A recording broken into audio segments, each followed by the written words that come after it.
Chicago to preside over a unique seminar. These University of Chicago scholars and students are from China, and they've all come together for a luncheon and a seminar to explore an interesting and surprising mix: Adam Smith, capitalism, and communist China. Such a conversation, even their presence here in the West, would have been unthinkable just a few years ago. Good afternoon, welcome everyone. And we're going to have this seminar, Adam Smith in China. And we have a group of scholars, students, who have expertise on Adam Smith. Adam Smith is the first generation of economic theorists. I think classical economics would believe that until market fails, there's no need for governmental intervention. It is the highest impertinence and presumption in kings and ministers to pretend to watch over the economy of private people. Yes, market works, but market needs something like morality. The people will trust each other, or at least they want to try to trust each other. Adam Smith not only have one book called Wealth of Nations, he also have another great book called The Theory of Moral Sentiments. And in that book, he really lays out what kind of morality standards should the people have when they have the market kind of exchange. I think they were surprised, happily surprised, that actually what they got from Adam Smith actually consistent with their own traditions from Confucianism and the traditions from Taoism. Chinese students are not just studying Adam Smith in the West, they're studying him in China. All of the major Chinese universities teach the ideas of Adam Smith, and they are learning how their own traditions are similar to those of the West. It doesn't surprise me at all that more people in China read Adam Smith than the people here in the States. The previous Chinese premier, Wen Jiabao, in many occasions praised the theory of moral sentiments. And I remember once he visiting a Chinese campus, and in front of students, he raised that book. Hey guys, you have to read this book, The Theory of Moral Sentiments. Is China coming full circle? Will it once again embrace its cultural roots with a deeper understanding of how its history and commercial traditions merge naturally with the ideas of Adam Smith and contemporary market economics? Is communism the future of China, or will it be seen as just an aberration, a blip in China's long history? But for China to move forward, it has to strengthen its own innovative capacity. The most severe defect of the Chinese system is that China now has an open market for goods, but doesn't have a free market for ideas. A free market not only opens our minds to new ideas, it helps us to be far more productive. From thousands of independent suppliers around the world, millions of parts have been shipped to Airbus in Toulouse, France. Here, they will be assembled into the largest and most modern airliner on Earth, a product of the vast benefits of a global division of labor, a concept popularized by Adam Smith. The division of labour, so far as it can be introduced, occasions in every art a proportional increase of the productive powers of labour. Few things better illustrate the benefits of the division of labor than factories like this. Smith would have been amazed. What was an extraordinary insight in Smith's day, the productive potential of the division of labor, is now a commonplace, common-sense global phenomenon. Here we are in our mock-up hall here in Toulouse. We have full-size models of the major models that we produce for Airbus. Alain Pardo is the head of marketing communications at Airbus in Toulouse, France. They're fully furnished, so they have seats and galleys and furnishings, just like a real airplane. If you like, it's sort of a showroom. We are many thousand people in Toulouse, but we're of course a global company, we're not just French. So an A380 is a very big airplane. In fact, it's the world's largest commercial airplane. And what really distinguishes it is the fact that it's got 2 decks, 2 levels, 2 cabins. And it's an airplane that probably has something in the order of 4 million individual parts. 2.5 million of those are unique part numbers. We must have something in the order of 1,500 suppliers in probably about 30 countries. And each of those suppliers does what they do best. They specialize in their own area of expertise. The wings are constructed in England, and each contains 32,000 individual parts. The wing is enormous. It's huge. The wingspan of this airplane is about 80 meters. That's something in the order of 250 feet. So it's bigger than almost every other airplane ever flown. It's certainly the largest commercial airplane flown. Smith first described the division of labor by looking at the manufacture of simple pins. We've come a long way since, but the principle is still the same. The larger the scale of the cooperation, the greater the chance of specializing. I think for one company to try to do everything on its own would be prohibitively expensive in terms of just not money, but resource, people, know-how. It's a global business. People fly around the world day in, day out. It's a global supply business. It's a global manufacturing business. You concentrate on doing the things that you're good at. I concentrate on doing the things that I'm good at. And then we exchange. And then we're both really much, much better off because we're very much more efficient. What we see in the world today in a globalized economy is millions, indeed billions of people who are cooperating with one another in innovative new ways around the world. In some sense, that really is the Adam Smithian world. With incredible machines like these, we can travel from one continent to the other, supported by a vast network of millions of people and thousands of systems that keep everything up in the air. And while we're flying, tons of freight is traveling with us in the cargo holds. But by far, most products traded between nations still travel as they did in Smith's day, on the seas. With every one of the allotted containers unloaded in Algeciras, the Maersk McKinney Muller is ready to depart. A cargo ship rests at its dock only long enough to unload and load. At most ports, the crew never leaves the ship. Before dawn, with the moon setting behind the mountains, she heads into the crowded Strait of Gibraltar. I would say that's a favorite place to be on the bridge once the sun rises. And you have this deep orange sun coming up, and you see the light changing in the horizon just before it breaks.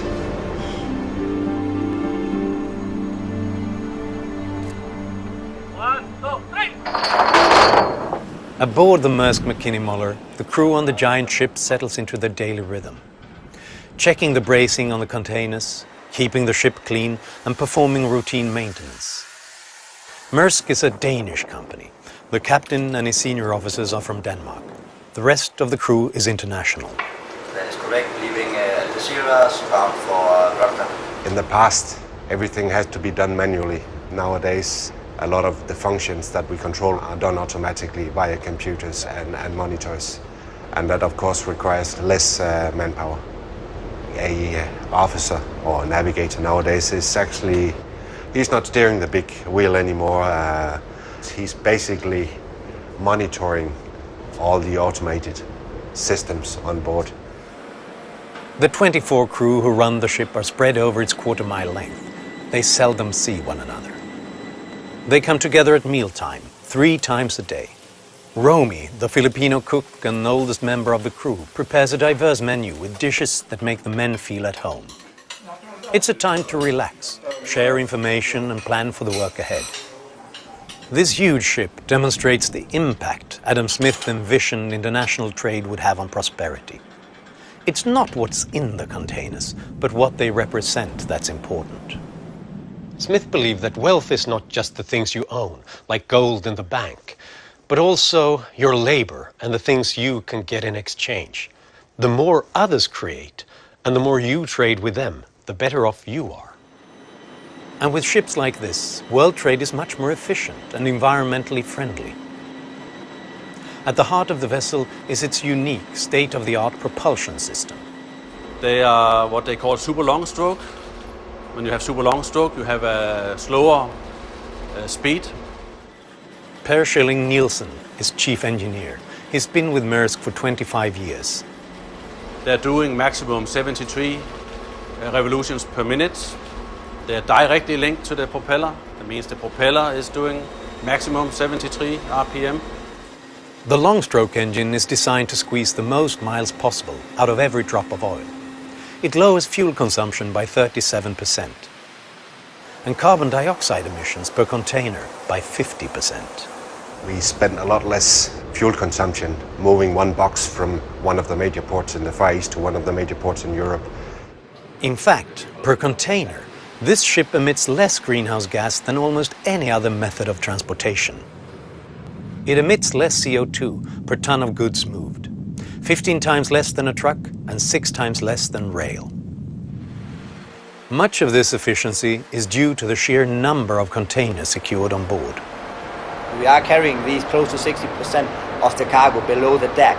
So, and people have a tendency to forget that because you don't see it, it's just hidden below the hatches of the ship. René Hansen is the ship's chief officer and among other tasks is in control of the cargo. Looking at a stack like this, we'll see we have 1, 2, 3, 4, 5, 6, 7, 8, 9, 10 stacked on top of each other.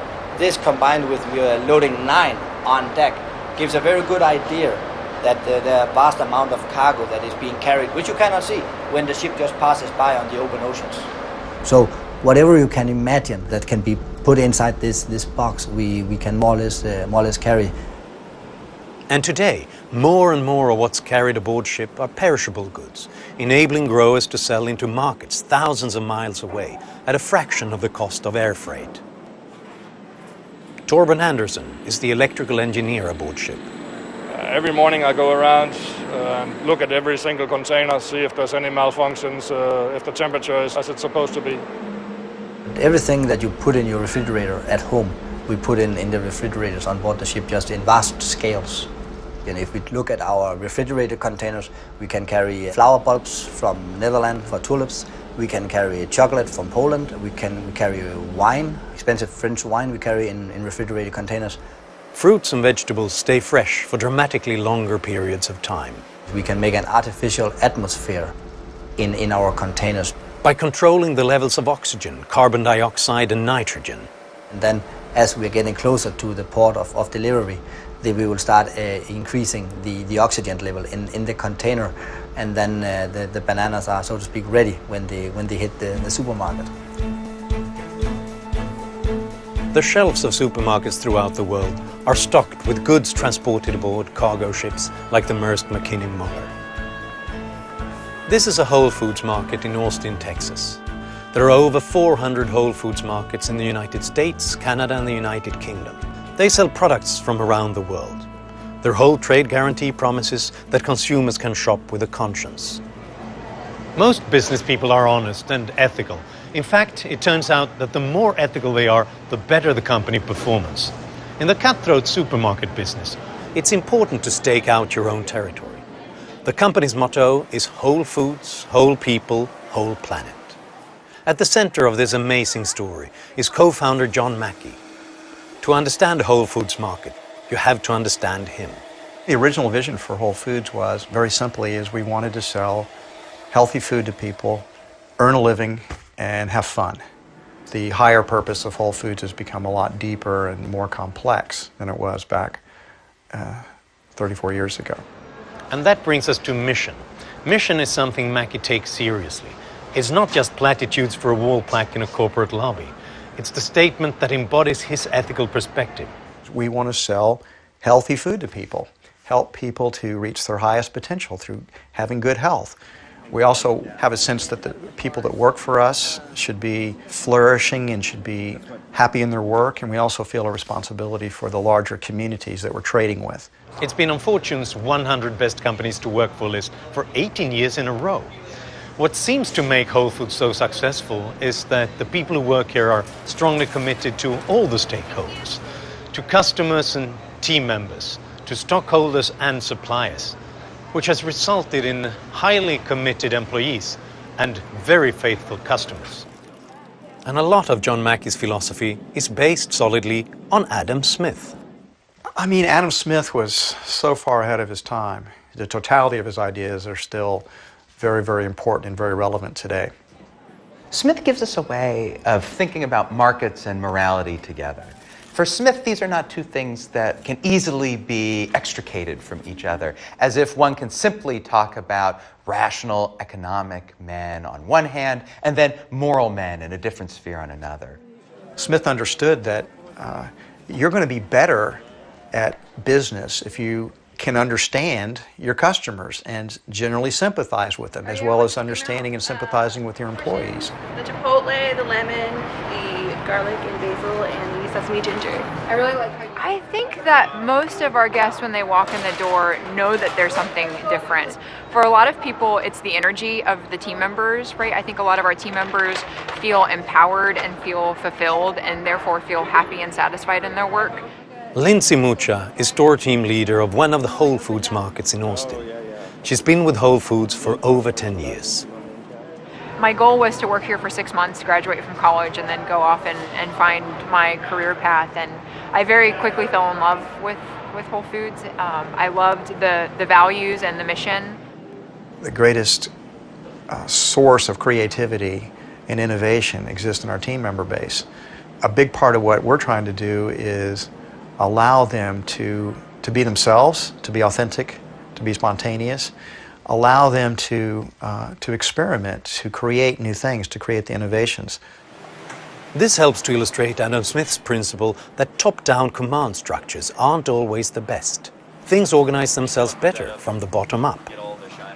The natural effort of every individual to better his own condition is so powerful that it is alone capable of carrying on the society to wealth and prosperity. Many of the institutions that we have, language, markets, you name it, these are indeed the results of human action, but they're not the results of human design. We never planned these things, they just evolve naturally. So note that phrasing.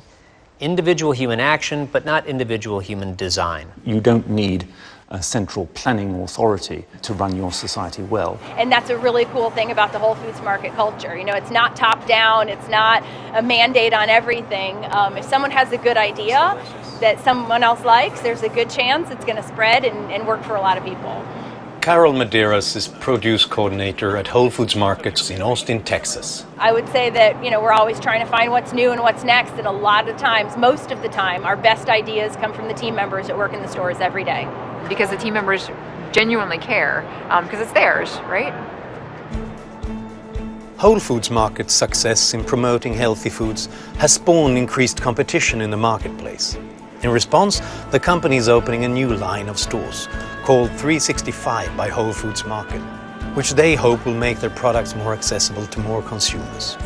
When stakeholder philosophy is adopted in a more conscious way and businesses begin to act in a more conscious way for a higher purpose, I think most of the hostility towards business and capitalism will disappear. And I think what's really nice about this and companies that are able to be mission-driven and purpose-driven and still be profitable, it's that when you put that out there for people to choose, there are people who choose it. And there are people who will vote with their dollars, right? And do it because that's what's valuable to them. So I think that's nice. It's about choice. For markets to make good on the hope that they would bring what Smith called universal opulence to all ranks of people, Smith thought that it was necessary for them to be supplemented by a certain conception of morality.